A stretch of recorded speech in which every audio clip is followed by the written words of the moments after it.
एक छोटे से गांव में वेद प्रकाश नाम का एक ब्राह्मण रहा करता था। उसकी पूरी जिंदगी भक्ति में डूबी हुई थी।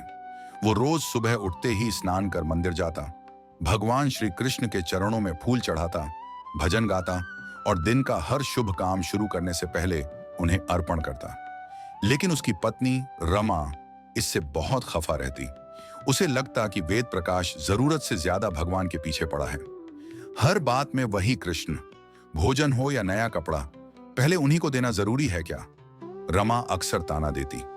एक दिन रमा ने बड़े प्रेम से बेसन के लड्डू बनाए। सुगंध पूरे घर में फैल गई। वेद प्रकाश ने थाली उठाई और बोला, पहले ठाकुर जी को भोग लगाकर आता हूं। रमा का पारा चढ़ गया। अरे, वो पत्थर की मूर्ति खुद चलकर खाने नहीं आने वाली।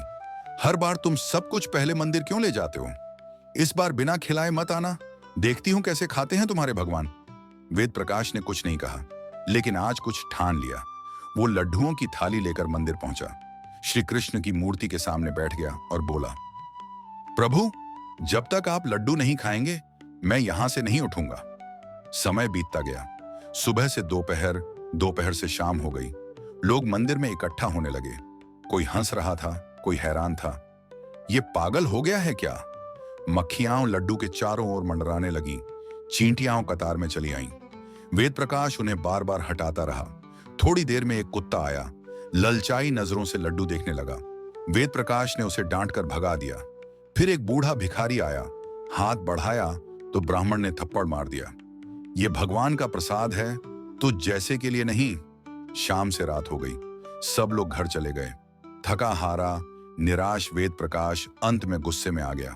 तुम तो आए ही नहीं ठाकुर जी, मेरी सारी भक्ति बेकार गई। वो लड्डू उठाकर मंदिर के बाहर फेंक आया और घर लौट गया। कुत्ता, भिखारी, चींटियां, मक्खियां सब लड्डू पर टूट पड़े। रात को वेद प्रकाश सोया तो उसे सपना आया। श्री कृष्ण प्रकट हुए, सुंदर रूप, मुरली हाथ में। वे मुस्कुराकर बोले, लड्डू बहुत स्वादिष्ट थे वेद प्रकाश, लेकिन अगर सुबह ही खिला देता तो ज्यादा अच्छा होता। वेद प्रकाश चौंक गया। प्रभु, आपने खाए? श्री कृष्ण बोले, हाँ, लेकिन मुझे कई रूपों में आना पड़ा।